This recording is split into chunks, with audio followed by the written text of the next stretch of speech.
America ने गजा में जंगबंदी का नया मुसव्वदा पेश कर दिया। 2 माह की जंगबंदी के पहले हफ्ते 28 इसराइली कैदी रिहा होंगे। इसराइल उम्र कैद की सजा काटने वाले 125 फलस्तीनियों और 1111 दीगर कैदियों को रिहा करेगा।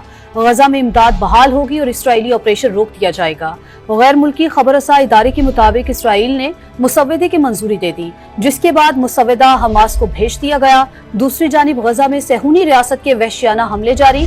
इसराइली फौज ने अलोदा अस्पताल को बंद करने का हुक्म दे दिया। 24 घंटों में मजीद 70 फलस्तीनी शहीद हो गए।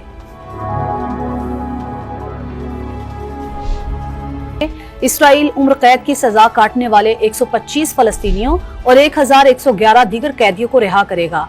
गजा में इमदाद बहाल होगी और इसराइली ऑपरेशन रोक दिया जाएगा। गैर मुल्की खबर रसा इदारे के मुताबिक इसराइल ने मुसव्वदे की मंजूरी दे दी, जिसके बाद मुसव्वदा हमास को भेज दिया गया। दूसरी जानिब गजा में सहूनी रियासत के वहशियाना हमले जारी।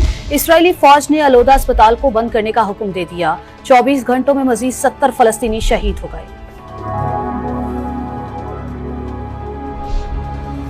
इसराइल उम्र कैद की सजा काटने वाले 125 फलस्तीनियों और 1111 दीगर कैदियों को रिहा करेगा। गजा में इमदाद बहाल होगी और इसराइली ऑपरेशन रोक दिया जाएगा। गैर मुल्की खबर रसा इदारे के मुताबिक इसराइल ने मुसव्वदे की मंजूरी दे दी, जिसके बाद मुसव्वदा हमास को भेज दिया गया। दूसरी जानिब गजा में सहूनी रियासत के वहशियाना हमले जारी। इसराइली फौज ने अलोदा अस्पताल को बंद करने का हुक्म दे दिया। 24 घंटों में मजीद 70 फलस्तीनी शहीद हो गए।